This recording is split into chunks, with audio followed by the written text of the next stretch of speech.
안녕하세요. 반갑습니다. AP투자연구소의 이정열 전략팀장입니다. 자, 금요일은 7월 14일 현재 시각은 4시 49분을 지나가고 있습니다. 자, 두산중공업이고요. 코드번호 0340-205입니다. 자, 일단은 먼저 댓글부터 먼저 말씀을 드릴게요. 이전에 오버행이냐 모멘텀이냐 이런 부분들을 제가 한 지난 이때부터 계속 설명을 좀 드렸던 것 같습니다. 한 이때부터 간간히 좀 언급을 하다가 그래요. 고점에서 좀 떨어지고 나가지고 좀 이런 부분들을 좀 중점적으로 이전엔 간간히 언급하다가 이거를 중점으로 말씀을 드렸어요. 이번 주가 중요한 한 주다. 그렇게 말씀드리면서 일단 뭐 설명을 드렸었는데 도움이 안 된다. 오르면 오르는 대로 내리면 내리는 대로 이유가 있다는 게 뭔 도움인지 그냥 딱 정해졌으면 좋겠음 하나로 제가 근데 이걸 말씀을 드리면서 같이 말씀을 드렸던 게 있습니다. 일단 이 기사를 말씀을 드릴게요. 두산중공업 주가 오버행 이슈, 분할 합병 신주 6,700만 주 발행, 원전 기대감, 이게 모멘텀이고, 이게 오버행 이슈고, 원전에 대한 기대감들은 다른 종목들에는 계속 반영이 되고 있어요. 다른 원전 관련주들, 이제 작은 기업들 같은 경우에서는 뭐 이런 식으로, 뭐 반영되고 있습니다. 그리고 심지어 제가 말씀드렸죠. 두산이 두산중공업이다. 두산은 어떻습니까, 지금?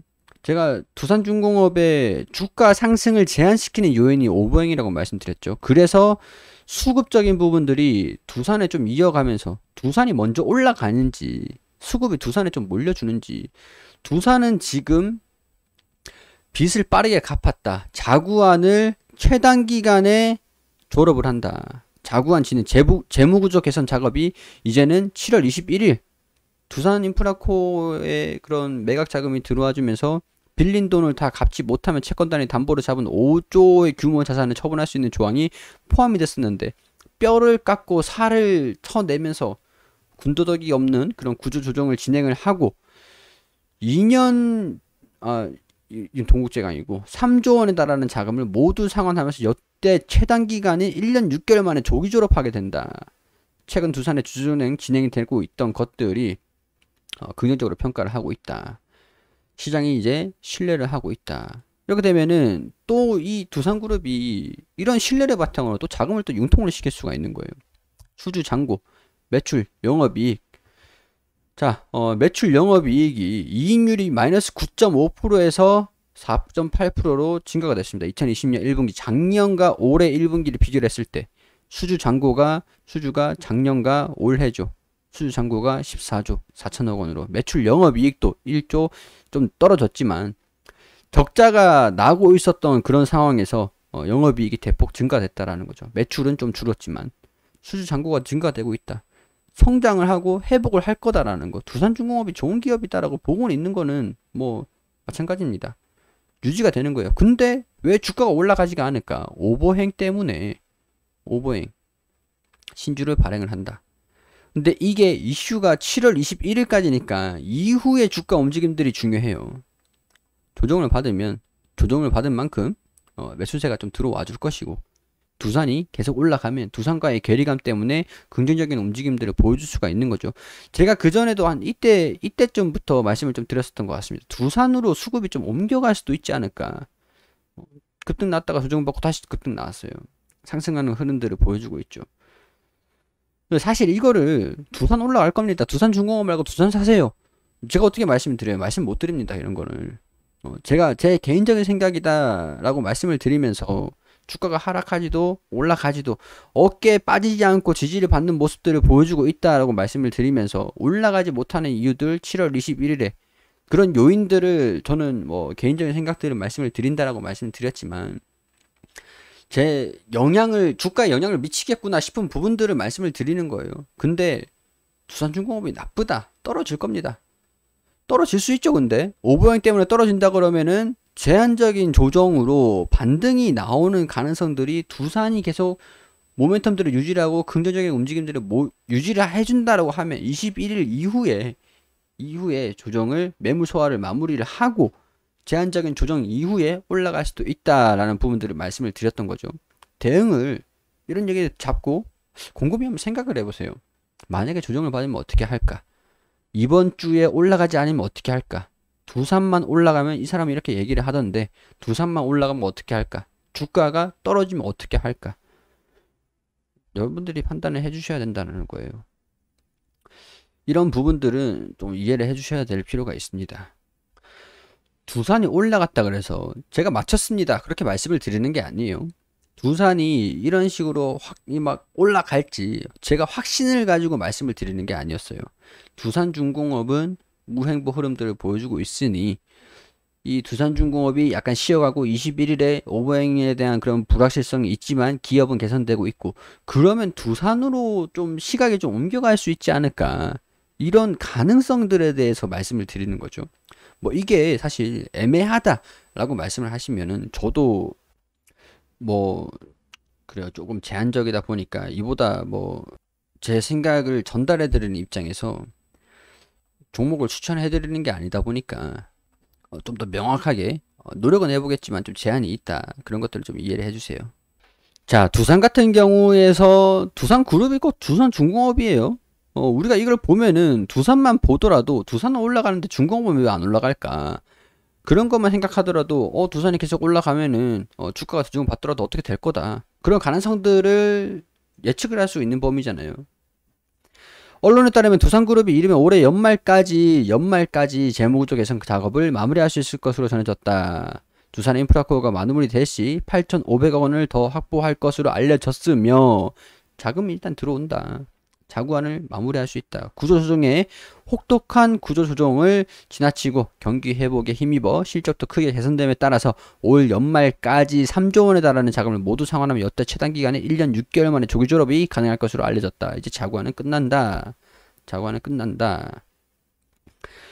자, 동사 핵심 계열사인 두산중공업의 단기 유동성 조달을 위해서 지난해 6월 산업은행으로부터 빌린 긴급 자금 3조 원 중 채무 잔액은 지난 3월 기준 1조 5,469억으로 알려져 있으며 당시 맺었던 재무구조 개선 약정에 따르면 2023년 6월까지 빌린 돈을 갚지 못하면 채권단의 담보로 5조 규모 자산을 처분할 수 있는 조항이 포함된 것으로 알려졌다. 근데 이것도 두산 인프라코어를 두산도 팔기 싫어요. 팔기 싫었는데 안 팔면 채권단이 그냥 강제로 팔아버릴 거니까 그냥 너네 강제로 하기 전에 알아서 해. 그래서 억지로 울며 겨자먹기로 1조 원을 받을 수 있었을 건데도 불구하고 8,500억을 받으면서 매각을 했다라는 부분들도 당시에 설명을 드린 적이 있었습니다. 두산 인프라코어 브리핑도 계속 드렸었죠.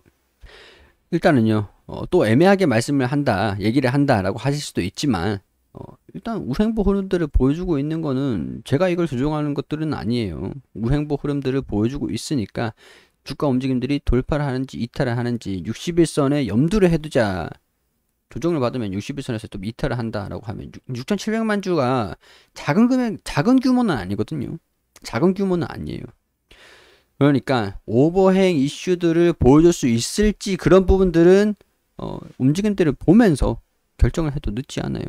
근데 지금 상황에서 이 종목의 몰빵입니다. 아마 없으시겠죠.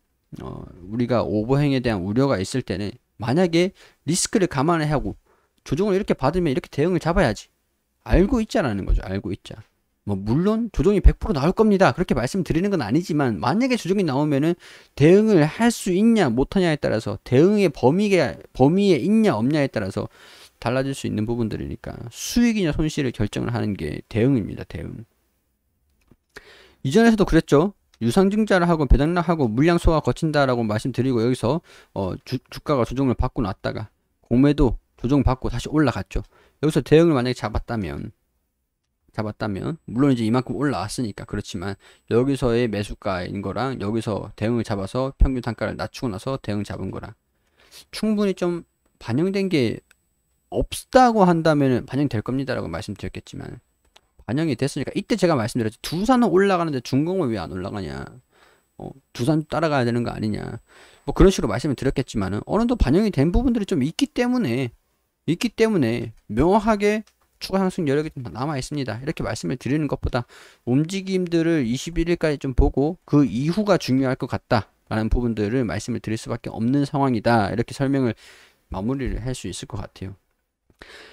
자, 이런 부분들에서 개인적인 생각들을 말씀을 드린 거니까 투자에 대한 판단은 여러분들이 직접 해주시기를 당부드리고요. 구독 안 해주신 분들이 좀 많으세요. 구독 한 번씩만 부탁드릴 수 있도록 할게요. 종목을 추천해드리는 건 아니다라는 것들 계속 말씀드리죠, 항상. 그리고 검색창에 AP투자연구소를 검색하시면은 이렇게 홈페이지가 나옵니다. 홈페이지를 들어오시게 되시면 라이브로 깜빡깜빡 거리는데 밑에 2021년 무료 추천 종목 게시판이 있는데 여기 7월 13일 화요일 무료 추천 종목 게시판에 들어가 볼게요. 9시가 되면 김효정 선생님께서 종목들을 매일매일 무료로 추천드리고 있거든요.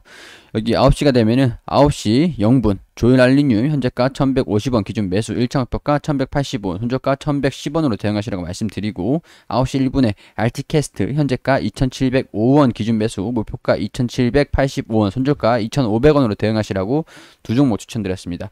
원래 통상적으로 한 세 종목 정도 추천을 드리는데 이날은 시장이 시장 상황에 따라서 조금 변동이 될 수는 있어요.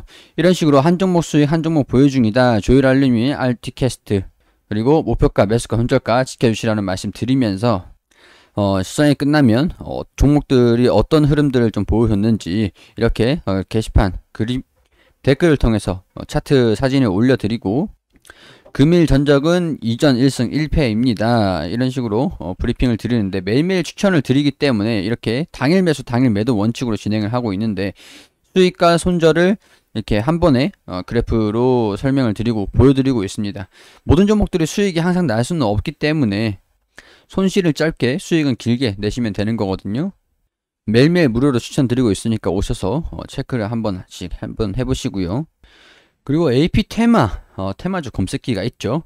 테마주 검색기 이 게시판으로 들어오셔서 쭉 내려보시면은 어떤 테마들이 강세를 보여주고 있는지 어떤 종목들이 올라가고 있는지 AP 테마 하나면은 한 번에 전부 다 체크를 하실 수가 있습니다. 모바일 버전, PC 버전 있으니까요. 다운로드 받으셔가지고 무료 다운로드 그리고 무료로 사용하시면 됩니다.